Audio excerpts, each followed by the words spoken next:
आप देख रहे हैं A9 न्यूज, पल पल की खबर।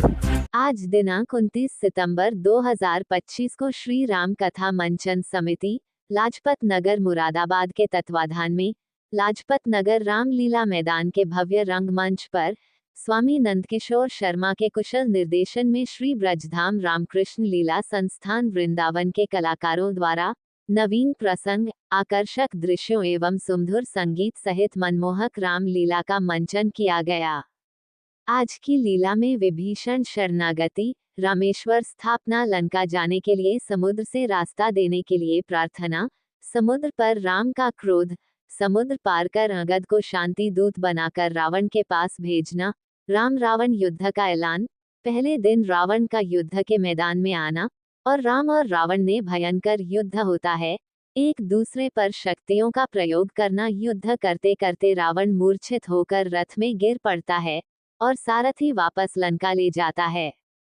अगले दिन युद्ध के मैदान में रावण के ज्येष्ठ पुत्र मेघनाथ युद्ध के मैदान में आना और अपनी मायावी शक्ति द्वारा युद्ध करना। मेघनाथ और लक्ष्मण का भयंकर युद्ध होता है।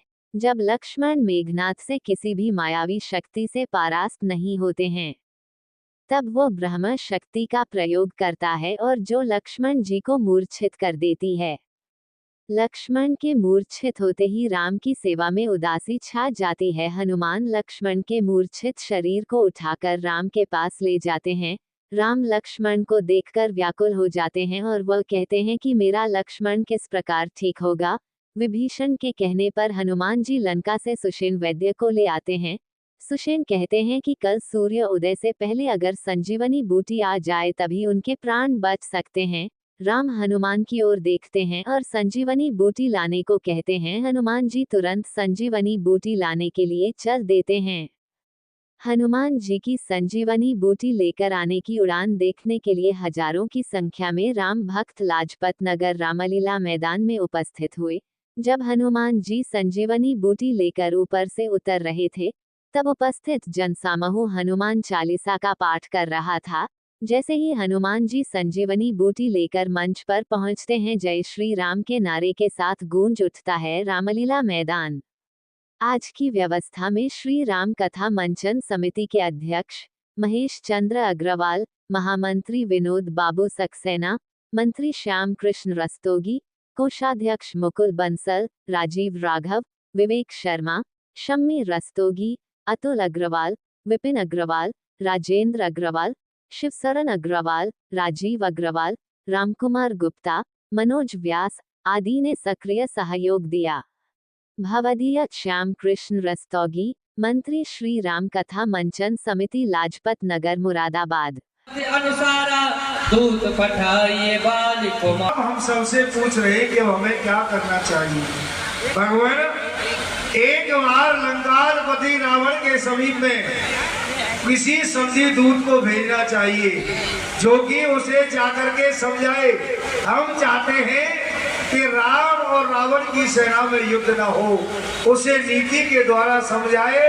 तो भगवान, हमारी मध्य में एक ही योद्धा है जो कि रावण को समझा सकता है और समय आने पर वो अपना बल भी दिखा सकता है। और वह कौन है? कौन है? बाली कुमार अंगद, जो बाली के पुत्र हैं, युवराज अंगद। वह बल और बुद्धि में बड़े ही प्रखर हैं, बड़े ही तेज हैं। इसलिए आप मेरे कहे अनुसार एक बार बली नंदन बाली के पुत्र उस अंगद को वहां भेजा जाए। विभीषण जी, आपने यथार्थ में सब ठीक कहा। कहिए प्रभु, इस दास को आपने किस लिए याद किया? ये युवराज अंगद, आप शीघ्र अति शीघ्र लंका जाओ और उस रावण को समझा कर आओ और उसको इस प्रकार समझाना, छल से, बल से, कौशल से और बुद्धि से, जिससे कि उसकी बुद्धि में कुछ बैठ जाए। क्या कहा भगवान? मुझे लंका जाना है और रावण को जाकर समझाना है। हाँ भगवान, जिस जन पर कृपा आपकी हो वो जाकर लड़े रसातल तक, निर्वहस को भय ही नहीं, उदयाचल से अस्ताचल तक। से ही धाक जमाऊंगा। उस रावण की राजधानी में प्रभु का प्रताप तो ऐसा है, पत्थर तेरे हैं पानी में। जन से हो कार जनार्दन का, इससे बढ़कर सम्मान नहीं। युवराज आपका दूत बने, इसमें घटती कोई शान नहीं। जी ने उठा लिया है और उठा करके घुमा करके धराप से पटक दिया है।